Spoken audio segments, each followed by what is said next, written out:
Cool to see you. Oh, pretty good. Beautiful summer day.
That is true. But there isn't room, so normally we just stand next to the cushion.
Good morning, everyone, and welcome to the Buddhist Temple of Toledo. Please have a seat and turn to page 2 in your liturgy books.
gacchami.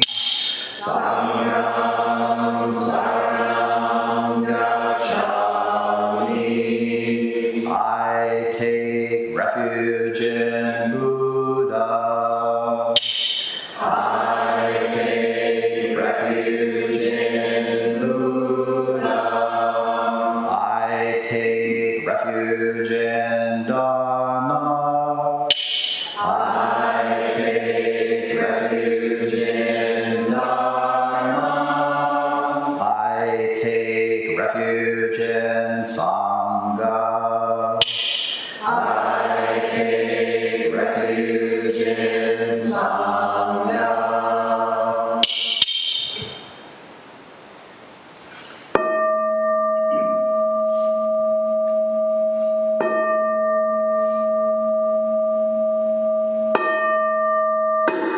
The 5 remembrances. I am of the nature to grow old. There is no way to escape growing old. I am of the nature to have ill health. There is no way to escape having ill health. I am of the nature to die. There is no way to escape death. All that is dear to me and everyone I love are of the nature of change. There is no way to escape being separated from them. My deeds are my closest companions. I am the beneficiary of my deeds. My deeds are the ground on which I stand.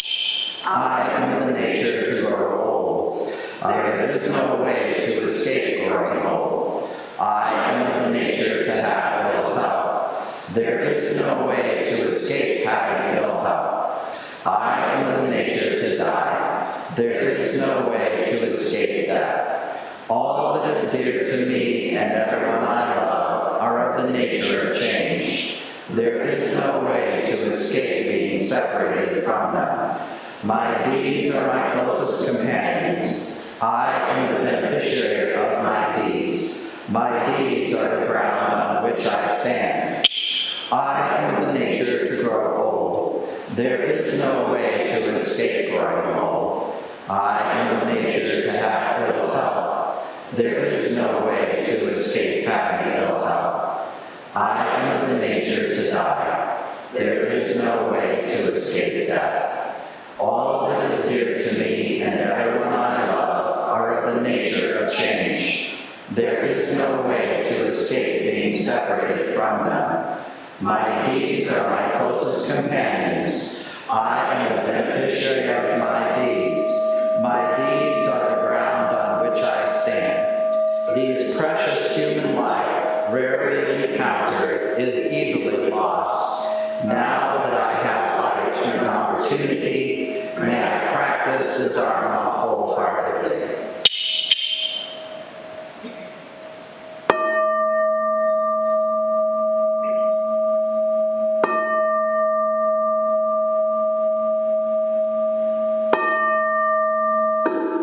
Mahayana refuge. In my heart, I take refuge in Buddha, Dharma, and Sangha. May I liberate suffering beings and bring them to great joy. May the compassionate spirit of love grow within me, that I may actualize the great way. In my heart, I take refuge in Buddha, Dharma, and Sangha. May I liberate suffering beings and bring them to great joy. May the compassionate spirit of love grow within me, that I may actualize the great way. In my heart, I take refuge in Buddha, Dharma, and Sangha. May I liberate suffering beings and bring them to great joy. May the compassionate spirit of love grow within me, that I may actualize the great way. Invocation of the lineage. I give thanks for the guidance of my teachers. For the lineage of teachers before them, I give thanks and offerings for their devoted practice of generosity, moral discipline, patience, joyful effort, concentration, wisdom, skillful means, unshakable vow, spiritual powers, and awakened awareness for my benefit. May their years of life be lengthened, and may their vows be completely realized. and may I cultivate these perfections with their guidance. 7 practices of the Bodhisattva. I bow down in body, speech, and mind. I offer the best I have to give, both real and imagined, to fill the space between us. I regret and purify all transgressions. I rejoice in all virtues. I request you to remain until total enlightenment. I request wise and compassionate guidance. I dedicate my merit for the sake of all beings. Generating love and compassion. May all sentient beings be free from clinging and hatred, being close to some and distant from others. How wonderful it would be. May this be accomplished. I will free them from clinging and hatred. Bless me to accomplish this. May all sentient beings enjoy happiness and the causes of happiness. How wonderful it would be. May this be accomplished. I will bring them happiness and the causes of happiness. Bless me to accomplish this. May all sentient beings be free from suffering and the causes of suffering.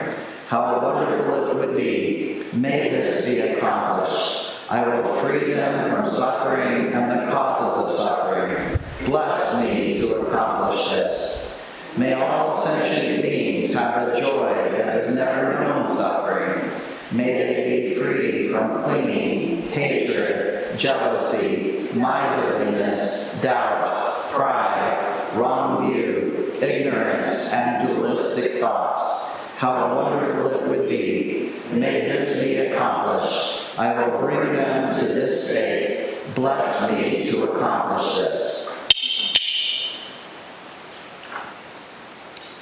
Please stand now for the Heart Sutra, and just on page 4, and immediately following the Heart Sutra, we will go into the Harmony of Relative and Absolute, found on the following page.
Great Prajna Paramita Heart Sutra.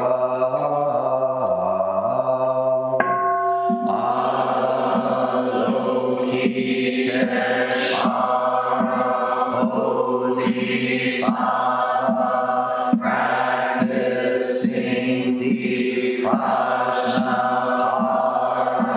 Paramita clearly saw that all 5 skandhas are empty, transforming all suffering and distress.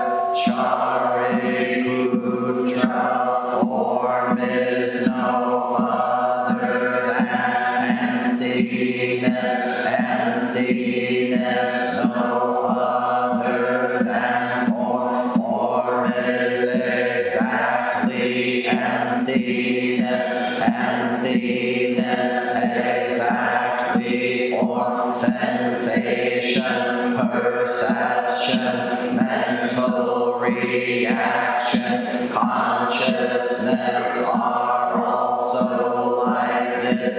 Shariputra, all things are essentially empty, not formed, not destroyed, not saint, not pure, without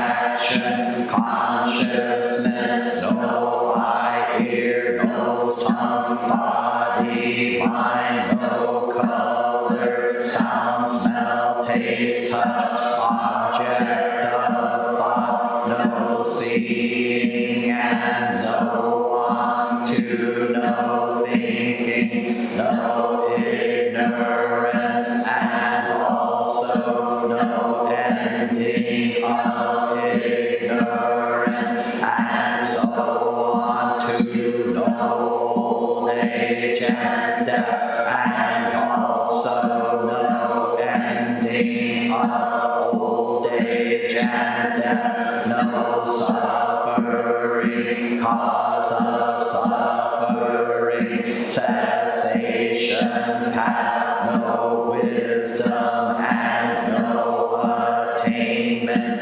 since there is nothing to attain. The Bodhisattva lives by Prajnaparamita, with no hindrance in the mind, no hindrance, and therefore no fear, far beyond delusive thinking. Right here is nirvana. All Buddhas of past, present, and future live by Prajnaparamita, attaining Anuttara Samyak Sambodhi. Therefore know that Prajnaparamita is the great sacred mantra, the great vivid mantra, the unsurpassed mantra, the supreme mantra, which completely removes all suffering. This is truth, not mere formality. Therefore set forth the Prajnaparamita mantra. Set forth this mantra and proclaim Gate, Gate, Para, Gate, Parasam, Gate, Bodhisattva, Gate, Gate, Para, Gate, Parasam, Gate, Bodhisattva, Gate, Gate, Para, Gate, Parasam, Gate, Bodhisattva. The harmony of relative and absolute. The mind of the great sage of India is intimately conveyed from west to east among human beings, are wise ones and fools, but in the way there is no northern or southern ancestor. The subtle source is clear and bright. The tributary streams flow through the darkness. To be attached to things is illusion. To encounter the absolute is not yet enlightenment. Each of all the subjective and objective spheres are related and at the same time independent, related yet working differently, though each keeps its own place or makes the character and appearance different. Sounds distinguish comfort and discomfort. What dark makes all words one. The brightness distinguishes good and bad phrases. The four elements return to their nature as a child to its mother. Fire is hot, wind moves, water is wet, earth hard, eye see, ears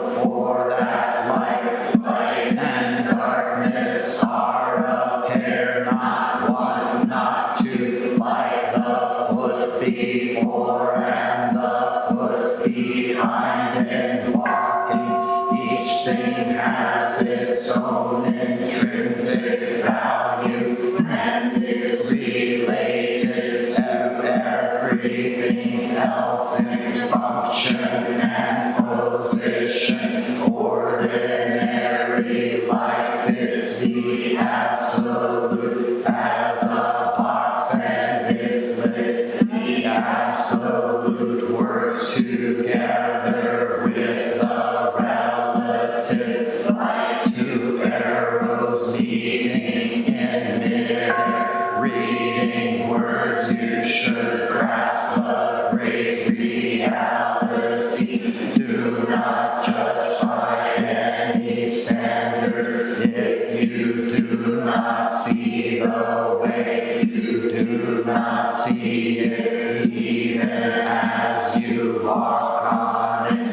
When you walk the way, it is not near, it is not far. But if you are confused, mountains and rivers block your way. I respectfully urge you who study the mystery, do not pass your days and nights in vain. Infinite realms of light and dark convey the Buddha mind. All that is and we ourselves come forth in perfect harmony. We offer this sincere and devoted practice for the many beings of the six worlds and dedicate it in grateful thanks to the strength and sound practice of the great Heartland Sangha and its teachers. May our virtuous actions be clear from all interferences, and may our vows be fully realized. We especially dedicate these merits to Shirley, Wayne, may they have peace and healing. Ilya, may they have strength and safety. Aunt Angie, Sally, Frank at the time of their death. We also dedicate those names we hold in the silence of our hearts, as well as those whose names we now voice aloud.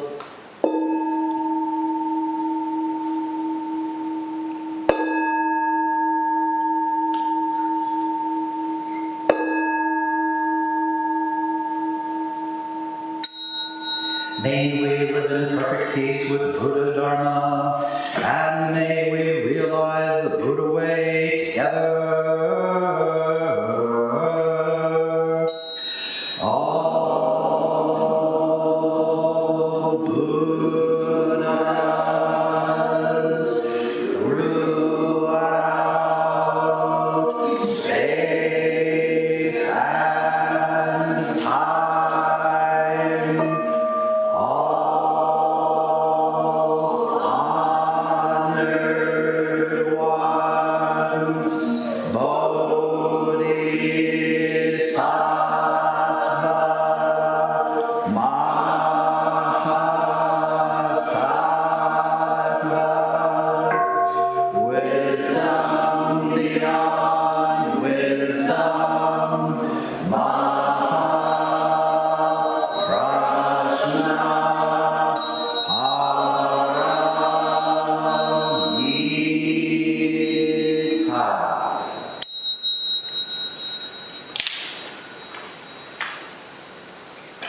Please prepare for silence. Children and Dharma school teachers, please head to the Dharma school.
Just prepare to walk in meditation.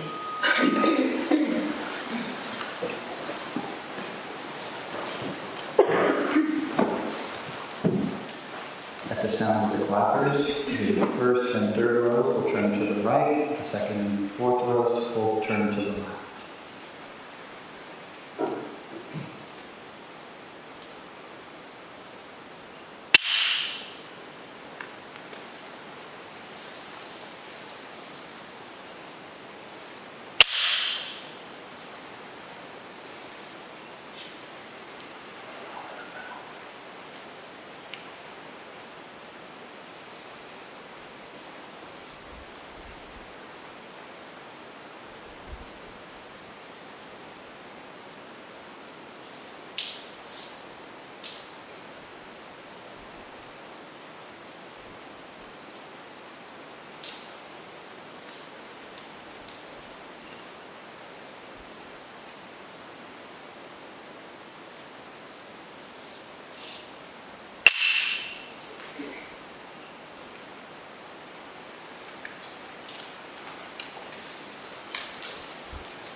We will now recite the Song of Covenant, which is found on page 8 of your liturgy books.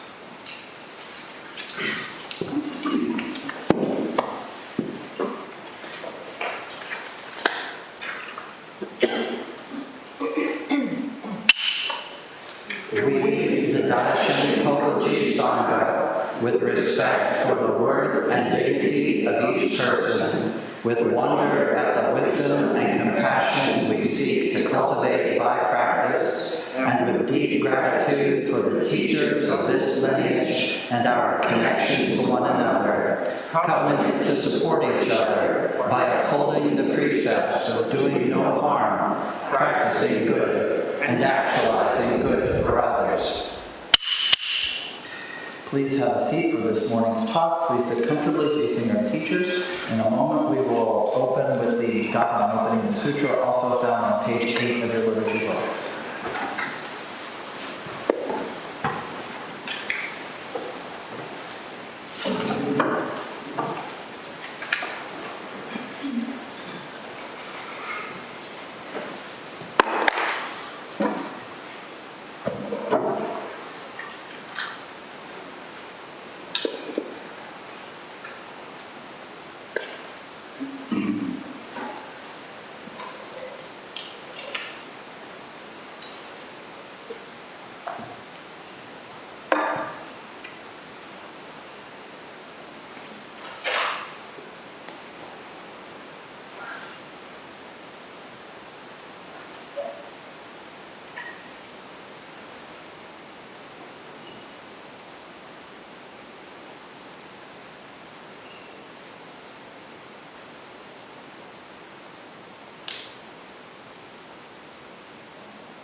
Gata on opening the sutra.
Spring morning, has it not? We've had such wonderful, wonderful weather. Thank you all for being here. We are continuing on with our discussion of Zen flesh, Zen bones, and this was a collection by Paul Reps. And this is a very, very early text that was translated into English from Japanese. So this would have been, back in the 60s and 70s. If you were interested in Zen, you would have picked up this book. We're on chapter 5. If you love, love openly. 20 monks and one nun, who was named Eshin, were practicing meditation with a certain Zen master. Eshin was very pretty, even though her head was shaved and her dress plain. One of them, several monks secretly fell in love with her. One of them wrote her a love letter, insisting upon a private meeting. Shun did not reply. The following day, the master gave a lecture to the group, and when it was over, as Shun rose, addressing the one who had written her, she said, "If you really love me so much, come and embrace me now." Right? So, I honestly, when I read this, I was like, maybe I could just skip over this one. And then I went to the next one, and it also was of the same theme. So I thought, okay, we really have to go here. I have to say that in our temple, this has been like one of the most flashpoint things that have happened in the temple. Relationships. Okay? It's really, oh my gosh. In my fantasy, I just wish that everyone would be so clear in their heart and their mind that when they got to a certain point in their feeling about somebody in the Zendo, they would just have this moment where they stood up and said, "I'm having a lot of feelings for so-and-so. I love so-and-so."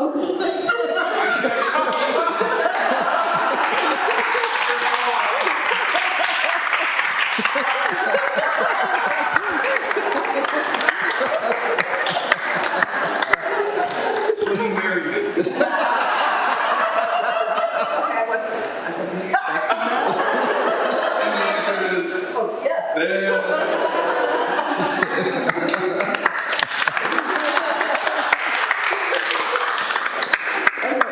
Well, that was supposed to be a little further on in my talk, because I was going to address it. We still will.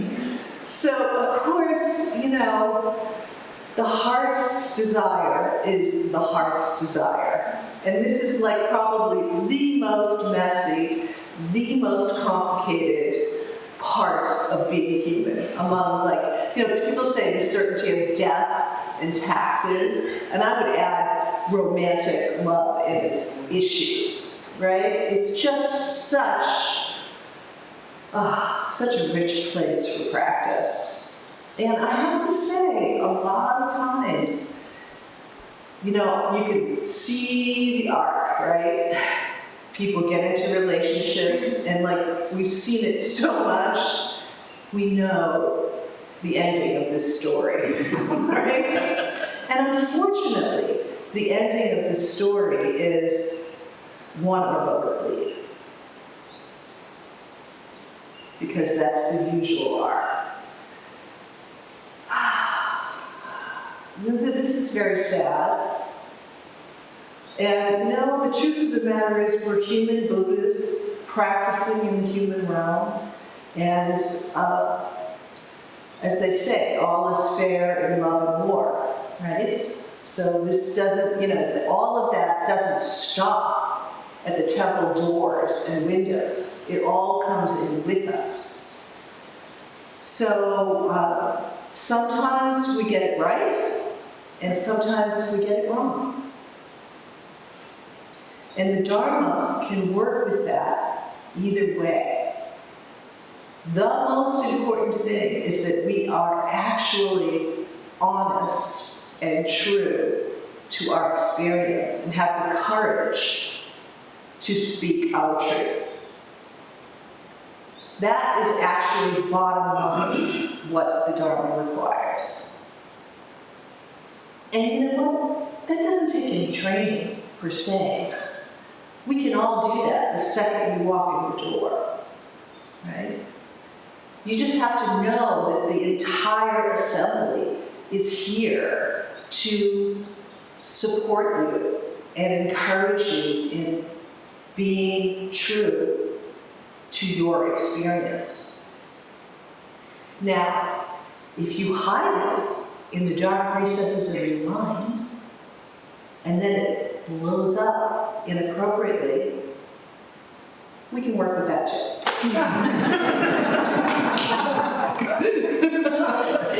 All right. You know, so this particular chapter, if you love openly, really is not about a monastery in a galaxy far, far away, right? It's about us right now. So let's just kind of look at it and see what happened here. So 20 monks and one nun, who was named Eshin, were practicing meditation with a certain Zen master. Now, so back in the day, remember, most people practiced the Dharma monastically. If you were like a person who wasn't ordained, technically you couldn't even practice the Dharma because you had to be ordained to practice. So it was very, very, I would say, you know, I'm going to go there. It was kind of elitist, right? Just, you know, if you were a lay practitioner, you weren't considered like sophisticated enough or didn't have enough karmic merit points to even begin to practice. So, right there, let's just take a pause and really appreciate where we are and practicing the Dharma in this liberal Western culture in 2023 is such a gift. And let's just really, really appreciate that, right? I mean, look around you. There's pretty much an equal measure of gender here, right? And everything in between, right? So in this case, back in the day, as we know, the monasteries were segregated, right? Males practiced with the males, women practiced with the women. In this case, the nuns had a lot more restrictions than the males did. We are still in the realm of patriarchy. That's another layer going on here, right? But in this case, the Zen master was quite radical. He actually let a woman into his male-dominated monastery.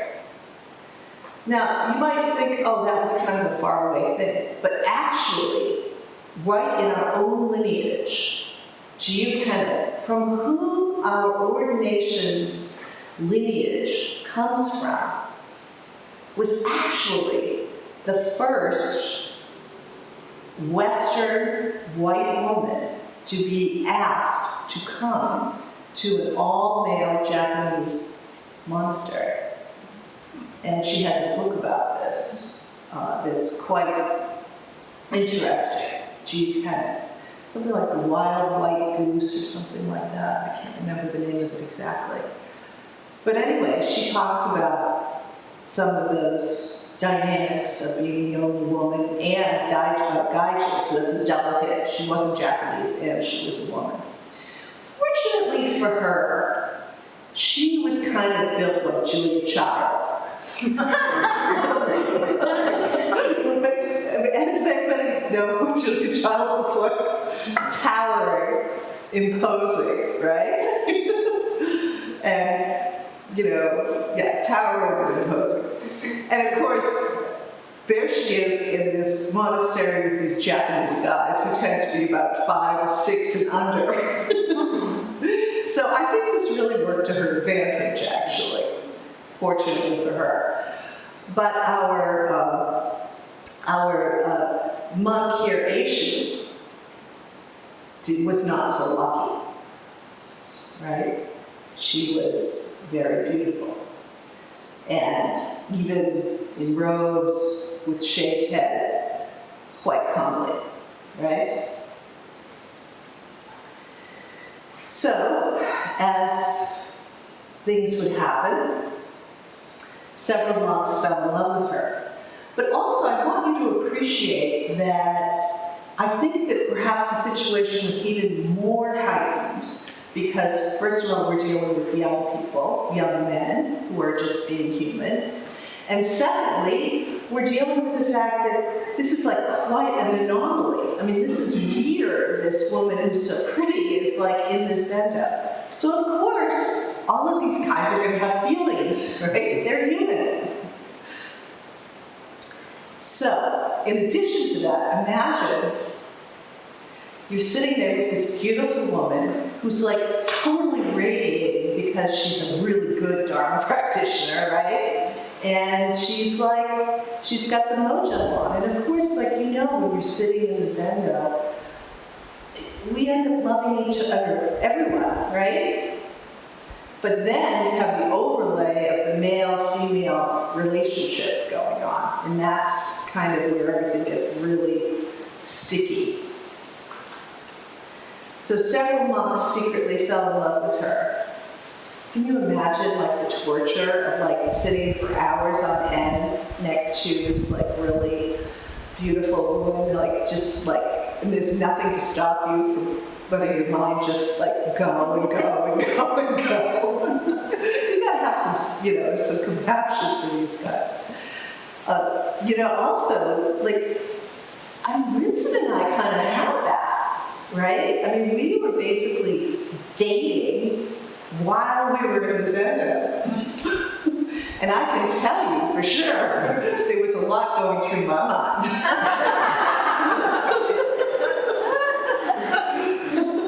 I think you might agree. You know, I mean, just the sort of like, you know, we had a fight that day, we had a great night the night before, you know, whatever, you know, it's all there. Of course, the admonition is see it, acknowledge it, and just let it go, just let it be. So why are we here in the Zendo, right? We're not here in the Zendo to cultivate romantic relationships, right? Like, this kind of love is like the, what kind of love are we trying to cultivate here? What kind of love are we trying to contact in the Zendo? It's unconditional love, right? It's like love for all sentient beings, not just the hot monk sitting next to you, or the hot monk sitting next to you, or God for that matter. Let's be egalitarian about it. And this, everybody got to get this really straight in your mind. This is what we're actually training in. When you walk in the Zendo, you're training in unconditional love. Because once you kind of really get that cellular feeling for what this is, the buoyancy of that, and the trusting, the fundamental good flow of that, then you can trust yourself when this love kind of, you know, turns around and says, oh, there's a good one. Right? You have a lot more bodhisattvic wisdom and discernment and to encourage to be able to go forth in it. Well, anyway, this particular monk wasn't really going there at that particular day. He wrote a love letter to Aishin. And I have to tell you, there have been people that have written love letters to students here at the Buddhist Temple of Toledo during a session. I kid you not. So this is really a live play here, right? Let's see. Insisting upon a private meeting. So that's where it all starts going south, right? But on the other hand, I mean, a relationship with somebody is a private thing. You know, we're not, Vincent and I don't sort of have anything really to say about what your relationships are. I mean, that's just not part of what we're interested in. Your business is your business, right? Nevertheless, this private meeting in the monastic setting is messing with the rules of the monastery.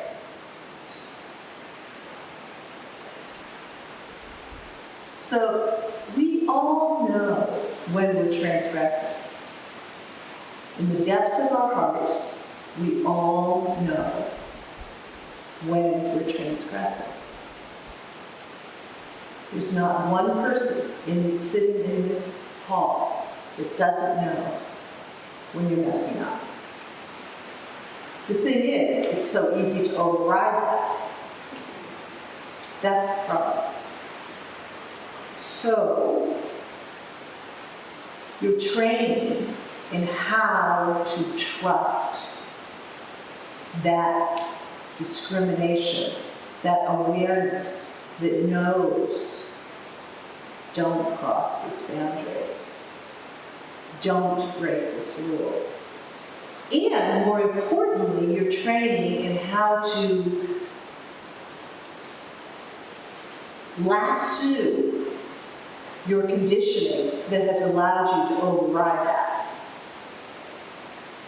And you lasso the conditioning that allows you to override your better judgment by practicing what? Obviously Zazen, but most importantly, the precepts, the pure precepts. And I believe in those precepts there is a precept to not misuse sexuality, right? So we're training in how to be sensitive enough to know when we're trying to override the system. Don't override the system. There's plenty of ways to deal with your romantic feelings. Having a private meeting, not really one of them.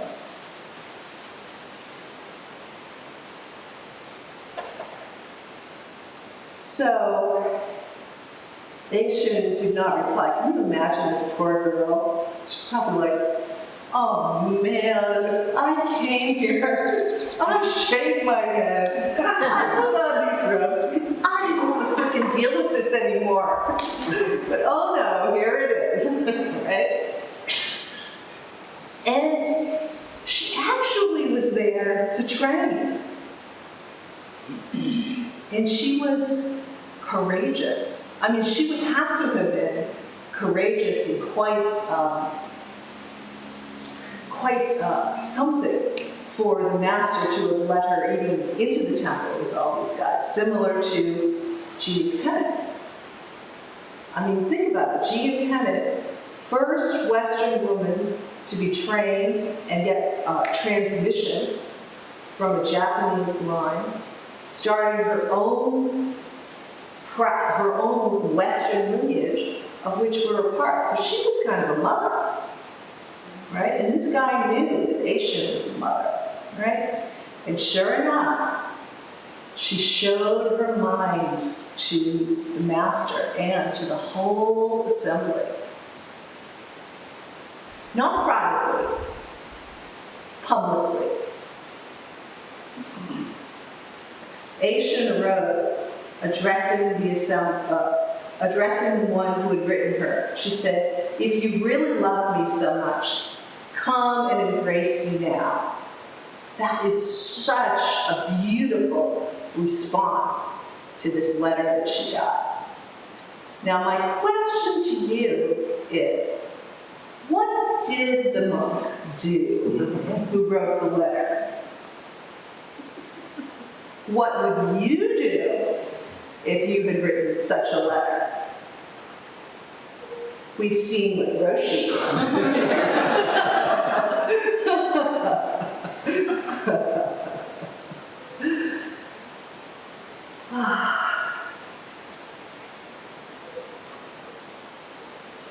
Honesty, bravery, trusting that the Sangha has got you.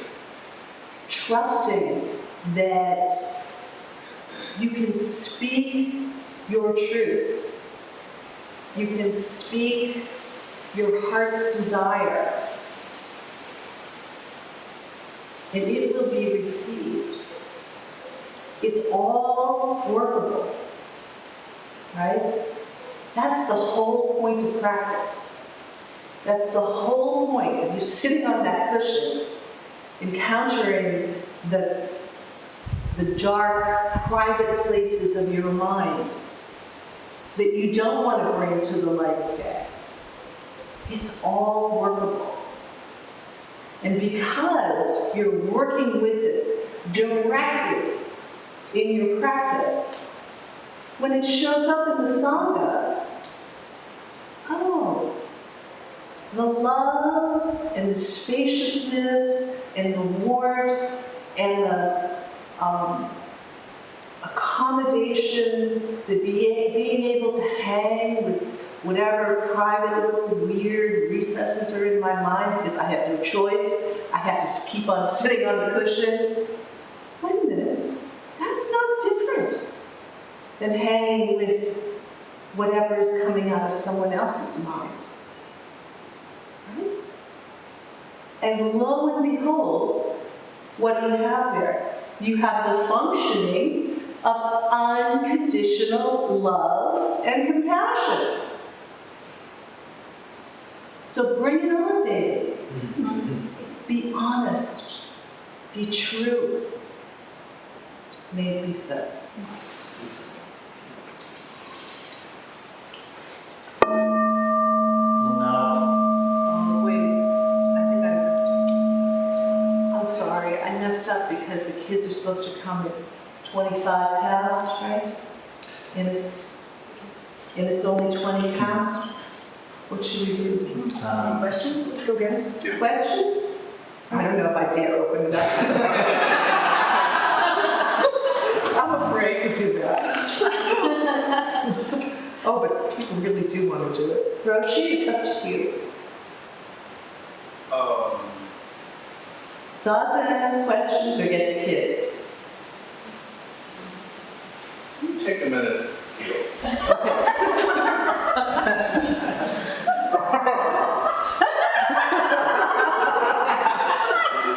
I think I know where this is going.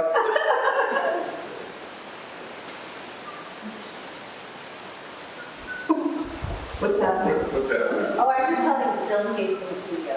Okay. Oh. Why don't someone go let the kids in with the bread? Okay, while he's coming, I will entertain one question. Yes. Do you see, from that beautiful story that you just told us, do you see an analogy to modern day kind of similarity like with sex discrimination in the workplace? Oh.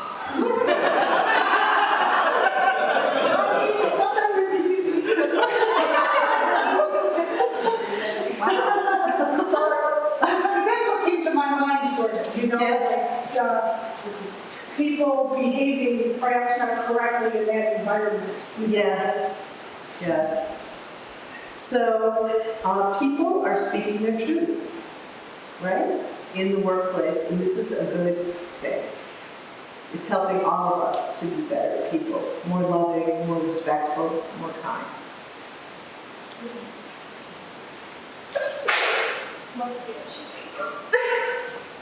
But the thing that makes it a little different here is that you are speaking and listening to this truth in the Buddha field of this temple. And that makes all the difference. Right? The blame game doesn't get played out here. Workability gets played out here. And it's all with a really deep and sophisticated and profound understanding of us all being caught in this web of samsaric life, where we're trying to do the best that we can. And our samsaric ego is a little bit maladjusted, at least to the Dharma, at least to unconditional love and compassion and wisdom. And we're all training in that so that we can be these bodhisattvas of light and love in the world. And each one of you, when you're in your workplace, is that love and is that light. Regardless of what shows up, it's always workable.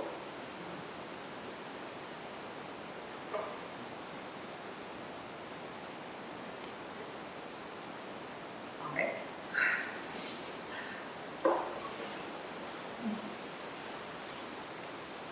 And here they come. Oh yeah. So we will be doing the sung version of the Bodhisattva vow, which is also found on page 8, once our kids get here.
Thank you, everyone. That concludes our service here today. I'm sure that we have announcements for upcoming events. And we've got something on Thursday.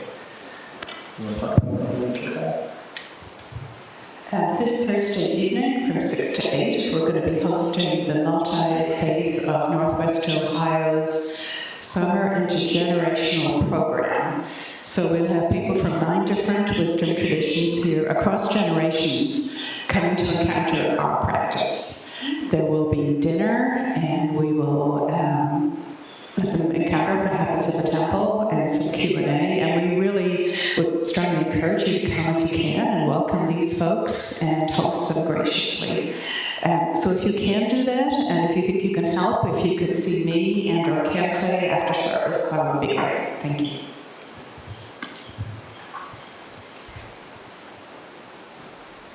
Hi.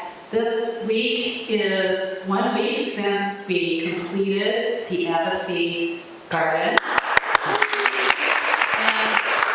I invite any temple members that are interested right after lunch to take a brief walk on the trail over to look at the garden. And I further invite any gardening members that would like to lead this walk, see me right after this. Thanks. Session is fast approaching. If you haven't registered yet, or if you've never been, please connect with, as we say, and you get it online if you've never been. Otherwise, please register. It's going to be beautiful out. So I'd love to have you for a session. Final announcement. Teen Dharma is hosting a retreat this summer for teens one day, July 8th. Registration will end July 1st. So if you have any teens in junior high or high school that are interested in coming for a retreat to stay over at Temple, please have them register. You can ask me or present questions. We will be having a potluck after service today. So when the gong, Yep, keep going. You're when good. the gong rings, we will chant and then we'll start our potluck. And that includes a gong at the end when we're on the final push to finish the kitchen cleaning, right? We can't leave two bodhisattvas alone in the kitchen to finish everything. So we're going to help them all out and make sure we have a great event today. Thank you. Thank you, everyone. Please just roll this end up. And will the liturgy team please see me for just a couple of minutes up here? Thank you.